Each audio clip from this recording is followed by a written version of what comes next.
తుపాకీ తూటాలకు కూడా ఇరానియన్లు వెనకడుగు వేయట్లేరు. సో ఈ ప్రజాగ్రహం ఎటువైపు దారి తీస్తుందంటారు? ఇంకా చెప్పలేం. చాలా వరకు అంచేశారు. చాలా వరకు చంపేస్తున్నారు, ఇది చేస్తున్నారు. చాలా విశేషంగా క్రూయల్గా చేస్తున్నారు వాళ్ళ ప్రజల్ని.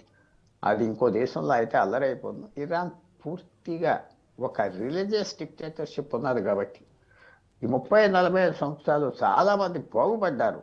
వాళ్ళ కేడర్లు, వాళ్ళ నాయకులు, వాళ్ళ వెనకాల తిరిగేవారు, వాళ్ళు కూడా ఇది వెళ్ళటానికి వీల్లేదని అడ్డం పడుతున్నారు. ఎందుకంటే వాళ్ళ అధికారాలు, వాళ్ళ డబ్బులు పోతాయని. సో నేను ఇంకా ఇలాగ అయిపోతుంది అని చెప్పలేము. ఏ మలుపు తిరుగుతుందో చెప్పలేం.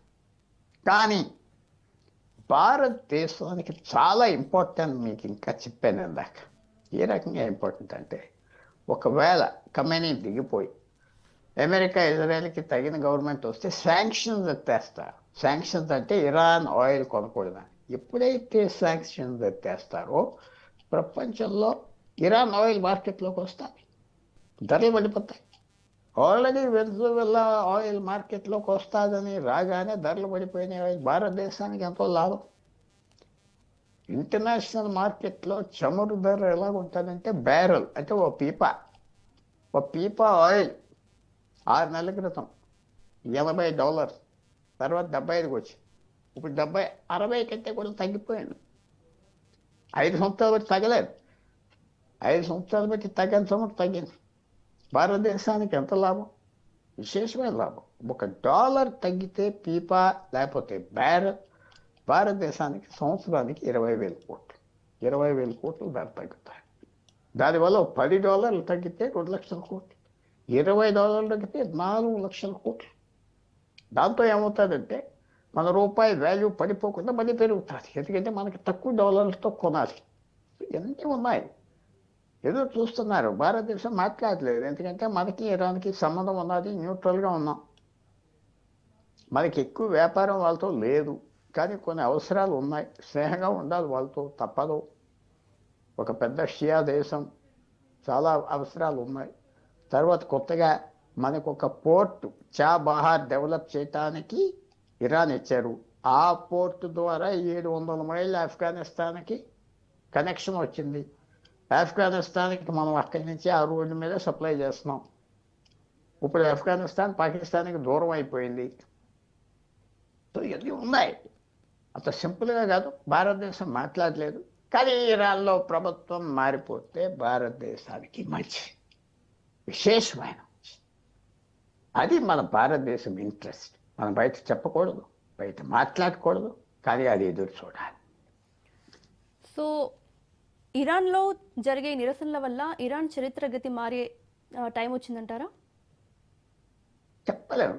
ఎందుకంటే ఇలా జరిగిన ఎర్లియర్ ఇనప పాదంతో చంపేస్తారు, తీసేస్తారు, జైల్లో వేస్తారు, కనపడనకుండా చేస్తారు, వార్నింగ్ చేస్తున్నారు, గోండాస్ పంపిస్తున్నారు, చాలా అల్లర్లు అవుతున్నారు, నొక్కేస్తున్నారు. జనాభా తక్కువ, 9-10 కోట్లు. అందరు చూస్తారు ఎవరెక్కడ ఉన్నారు, ఎవరేం చేస్తున్నారు, అందరికి తెలుసు. అందరి మీద కన్నున్నది, ఫుల్ పవర్గా. మీరు ఆలోచించండి, ఒక ముఖ్యమంత్రి 40 సంవత్సరాల ఎలక్షన్ లేకుండా గడిపితే ఎలా తయారవుతాడు? ఒక డిక్టేటర్ లాగా తయారవడా? అంతే. అందువల్ల డిక్టేటర్ కంటే వర్స్ట్గా ఉన్నది అక్కడ. సో నేను అంత ఈజీగా వాళ్ళు పడిపోతారని నేను అనుకోవట్లేదు. ఆయన దిగిపోయి ఆయన మార్చుతారా అంటే అది ప్రశ్న. జరిగితే జరగవచ్చు. ఎందుకంటే వయసు వచ్చింది, రిటైర్ అయిపోయి ఇంకొన్ని పెడుతున్నామని పెట్టి ఈ అడ్డంగా ఉన్న సమయాన్ని దాటేయటానికి ఇప్పుడు ఉన్న ఇరాన్ ప్రభుత్వం ఖమేనీతో సహా ఒప్పుకుంటే ఒప్పుకోవచ్చు. ఒకవేళ ఇరాన్లో ఖమేనీ కనుక మారిపోతే ఇండియాకి మంచి జరిగే అవకాశం ఉందని ఇంతకుముందు మీరు అన్నారు. సో ఏం మంచి జరిగే ఛాన్స్ ఉంది? చాలా పెద్ద ఛాన్స్ ఉంది. ఫస్ట్ ఆఫ్ ఆల్, ఇప్పుడున్న ఖమేనీ ప్రభుత్వం పాకిస్తాన్కి ఆయిల్ చౌకగా ఇస్తుంది, ఫ్రీగా ఇస్తుంది. ఇప్పుడున్న పాకిస్తాన్ ప్రభుత్వానికి ఆ ప్రభుత్వం అస్తమాన్ సపోర్ట్ చేస్తుంది. ఏదో కాశ్మీర్లో మనం చంపేస్తున్నాం ముస్లిమ్స్ని, ఇక్కడ అస్తమానం ఇష్టం వచ్చినట్టుగా మాట్లాడుతున్నారు. వాడి పోతే అది పోతుంది కదా. మూడోది, ఆయిల్ మార్కెట్లోకి వస్తే వాళ్ళు ఆయిల్ ధర పడిపోతుంది. మనం ఆయిల్ కొనుక్కోవచ్చు, కొనుక్కోకపోయినా మార్కెట్లోకి వస్తుంది. ఆయిల్ ధర పడిపోతే భారతదేశానికి ఎంత లాభం? గత సంవత్సరం అంతా $80కి ఒక బ్యారెల్ కొన్నారు భారతదేశం. బిలియన్స్. అది రష్యా ద్వారా వీళ్ళ ద్వారా అంతా కొద్దిగా పడిపోయింది. వెనుజులా ద్వారా ఇంకా పడింది. వీళ్ళు కూడా మార్కెట్లోకి వస్తే $40 అవుతుంది. ఎంత లాభం వస్తుంది పెట్టండి. $1 చమురు ఇంటర్నేషనల్ మార్కెట్లో పడితే భారతదేశానికి సంవత్సరానికి 20,000 కోట్లు. సో $20 పెడితే ఎంత? 4 లక్షలు. 40 పెడితే 8 లక్షల కోట్లు. భారతదేశం ఆర్థిక వ్యవస్థ గత 4-5 సంవత్సరాలు ఎంతో దెబ్బతిన్నాం. కోవిడ్ గురించి, ఇప్పుడు అమెరికన్ టారిఫ్ల గురించి, చమురు ధరలు కొద్దిగా పెరగటం గురించి, అన్నిటికీ కోవిడ్ గురించి. యుద్ధం కూడా చేసాం. సింధూర్ యుద్ధం అంటే రూపాయలు కాదు, లక్షల కోట్లు వచ్చిపోయి ఉంటాయి. కొత్త సామాన్ కొనాలి, ఇవన్నీ కాసుకుంటారు. చమురు ధర కనుక కిందకి పడతా వస్తాయి. ఇరాన్ కూడా ప్రభుత్వం మారిపోతే విశేషమైన లాభం వస్తుంది. అంటే ఎల్లకాలం ఉండదు, సంవత్సరం ఉంటుంది, తర్వాత ఏమవుతుందో భగవంతుడు తెలుసు. సో ఇది భారతదేశం ఇంట్రెస్ట్ ముఖ్యమా? ఏది ముఖ్యం?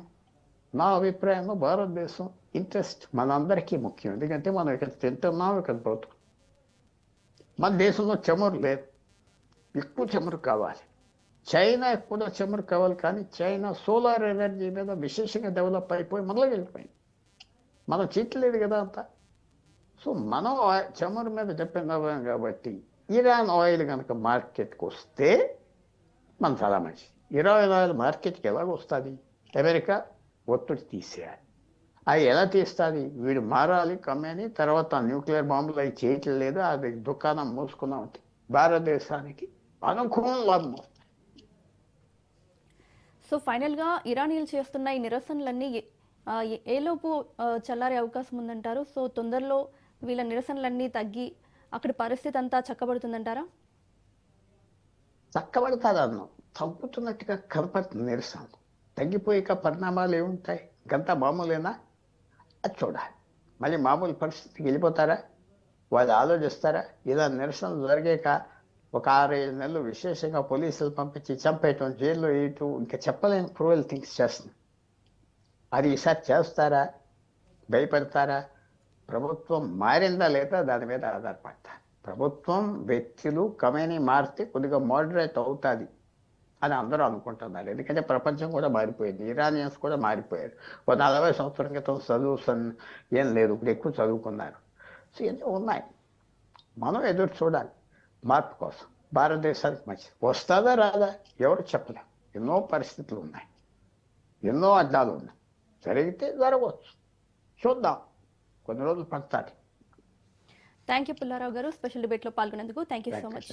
ఇది వాటి స్పెషల్ డిబేట్. చూస్తూనే ఉండండి.